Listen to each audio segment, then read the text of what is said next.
आज का पहला पाठ उत्पत्ति ग्रंथ अध्याय 13 पद संख्याएं 2, 5 से 18। हम दोनों में झगड़ा नहीं होना चाहिए, हम तो भाई हैं। अब्राहम पशुओं और चांदी सोने से संपन्न था। लोत अब्राहम के साथ रहता था और उसके भी भेड़ बकरियां, चौपाई और तंबू थे। वह भूमि इतनी विस्तृत नहीं थी कि उससे दोनों का निर्वाह हो सके। उनकी इतनी अधिक संपत्ति थी कि वे दोनों साथ नहीं रह सकते थे। इस कारण अब्राहम और लोत के चरवाहों में झगड़े हुआ करते थे। उस समय कनानी और परिज्जी उस देश में निवास करते थे।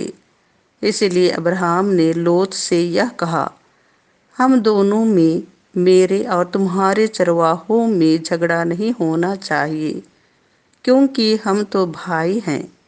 सारा प्रदेश तुम्हारे सामने है। हम एक दूसरे से अलग हो जाएं। यदि तुम बाएं जाओगे तो मैं दाहिने जाऊंगा, और यदि तुम दाहिने जाओगे तो मैं बाएं जाऊंगा।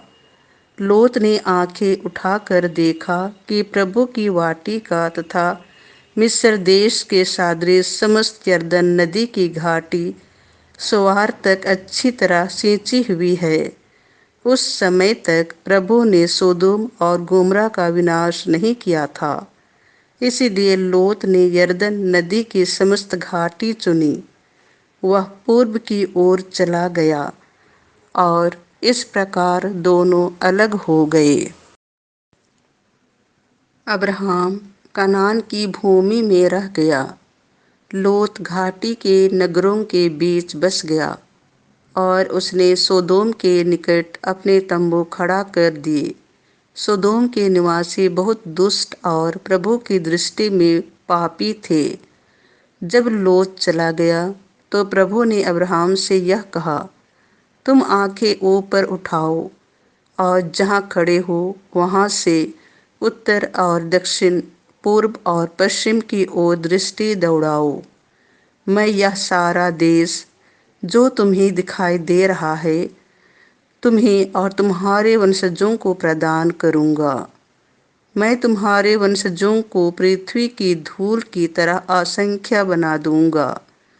पृथ्वी की धूलि कण भले ही कोई गिन सके, किंतु तुम्हारे वंशजों की गिनती कोई नहीं कर पाएगा।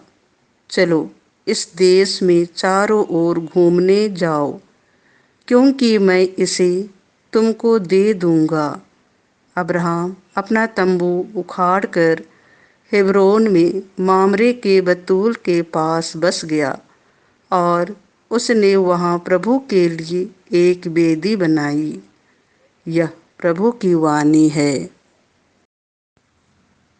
संतमती के अनुसार पवित्र सुसमाचार अध्याय 7 पद संख्या 6, 12 से 14।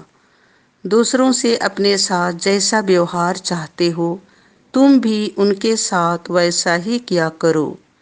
यीशु ने अपने शिष्यों से कहा, पवित्र वस्तु कुत्तों को मत दो और अपने मोती सुअरों के सामने मत फेंको।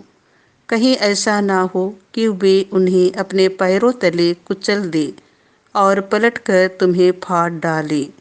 दूसरों से अपने साथ जैसा व्यवहार चाहते हो, तुम भी उनके साथ वैसा ही किया करो। यही संहिता और नबियों की शिक्षा है। सक्रिय द्वार से प्रवेश करो।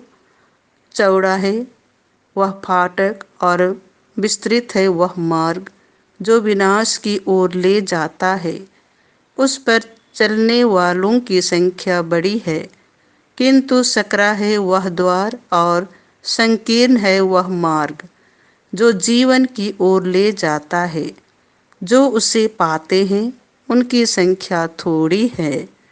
यह प्रभु का सुसमाचार है।